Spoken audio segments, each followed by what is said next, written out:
Hi, ladies. Welcome to this installment of our Flipped Professional Development. This session will focus on environment. So, how is our classroom set up in a purposeful and intentional way in order for our kids to be independent and guiding their work on their own and with us at times? So beyond thinking about where's my small group area or beyond thinking about um, what chairs am I going to have for my classroom library, I want you to think about it through the lens of these three things on this slide: student independence, student ownership, and purpose. So what we're going to do is I'm going to take you to a document which can be found on our Model Teacher Flipped Professional Development Google Doc.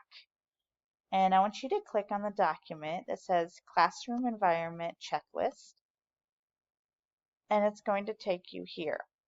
Please make a copy of this document. If you don't know how to make a copy of Google Docs, just go up to File, make a copy, rename it, probably put your name in it so that you have your own copy. We can't have everybody typing on this or else that will mess everything up.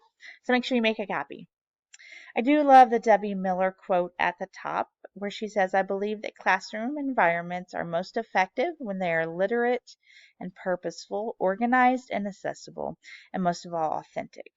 And I personally am falling in love with that word authentic because I think the more authentic we make our literacy instruction, the more authentic we make our literacy environment, the more that sends a message to kids that this is beyond just what we're doing in our class this year, that we are learning to be literate readers because this is a lifelong process. This is a lifelong activity that we're going to do.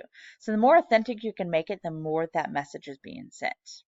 Okay, so the one thing I want you to know is that I will not come into your classroom and dictate to you what your classroom environment has to look like. You will have ownership in that, and there are going to be some things that you already have set up that you love and that you're going to keep.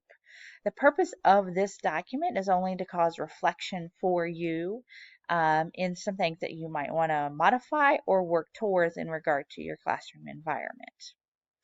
Okay, so first, student independence. So with student independence, you want to ask yourself, is your classroom set up in a way that your students can be independent when they need to be so that you can focus on small group instruction or conferring? So some things under that section is, do students have access to materials to be independent, such as post-it notes, highlighters, readers or writers notebook, anything that they need to do in order to work towards their independent reading goal independently.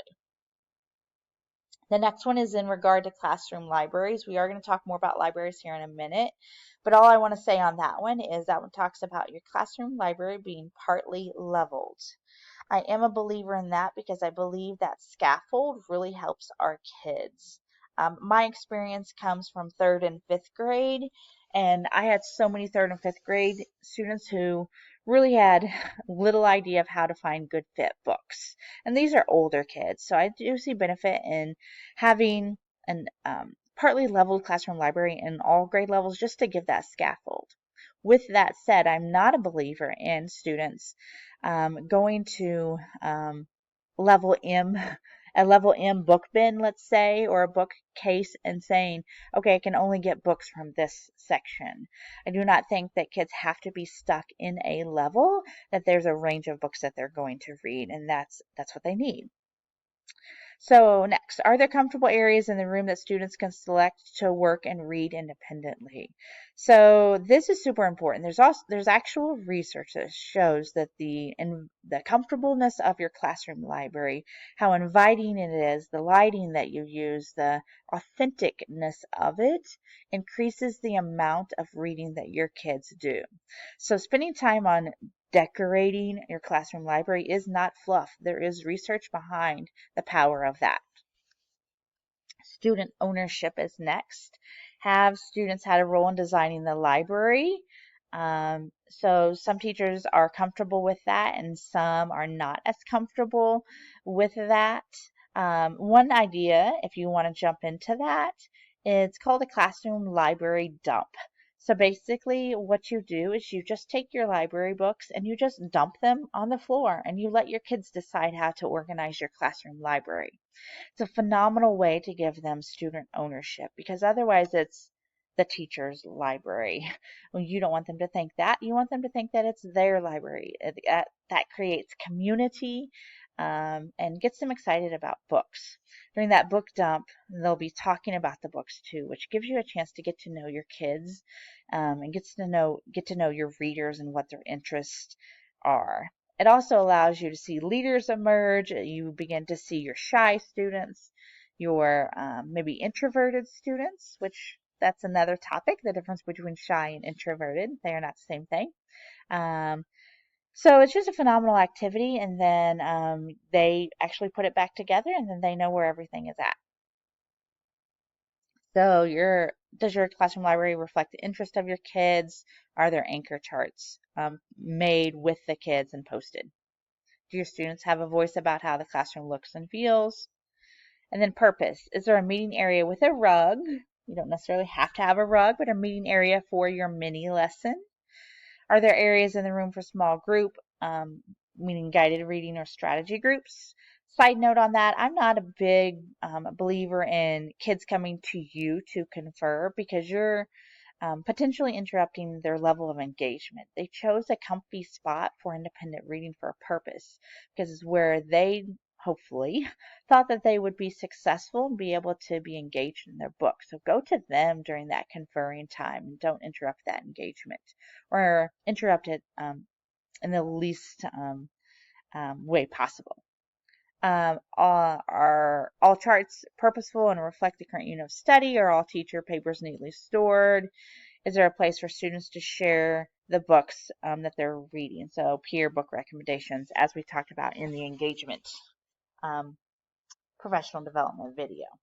Okay, so you can take time if you want to fill this out before July 31st. That definitely is not a have to. We can spend time that day filling that out. But if you wanted to look at this in advance, then go for it. Okay, and then let me go back here and show you a little bit of the research on classroom libraries. We really want to spend some time talking about and thinking about our classroom libraries and making sure they're as engaging and authentic as possible because research is powerful. For example, this research talks about how it found that students in classrooms with well-designed classroom libraries interact more with books, spend more time reading, demonstrate more positive attitudes toward reading, and exhibit higher levels of reading achievement. So again, that's not just fluff.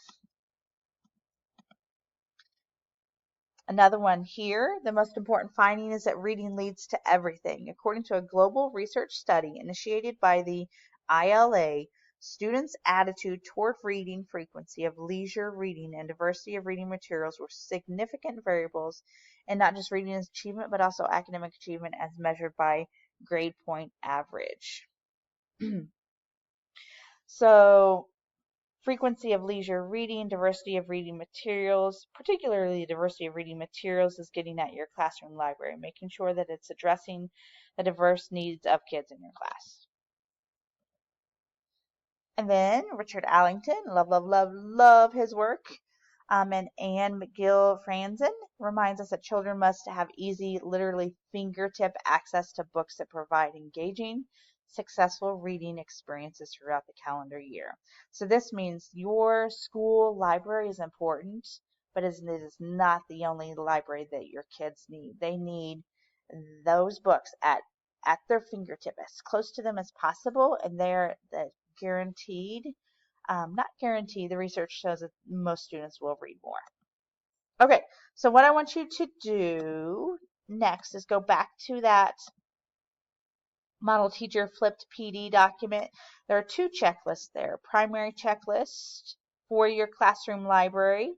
This one's pretty lengthy, but it's really good. In fact, I would recommend that even our upper elementary teachers look at this because it gives you a lot of things to think about and reflect on in regard to your classroom library. And then the other one is Scholastic. Scholastic just made a checklist for your classroom library.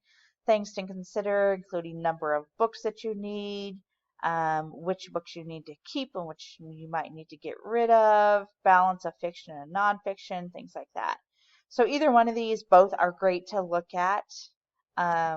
Again, same thing with these. If you want to look at it before July 31st, awesome. If you don't want to, if you want to look at it that day, then definitely we're going to have just some work time, collaboration time where we can just talk through some of this together. Okay, so that is the end of this session. Spend some time thinking about your environment, what it's been in the past, what you might want to modify, thinking about your classroom library, and how you can make it engaging and authentic for kids. All right, guys, thanks so much.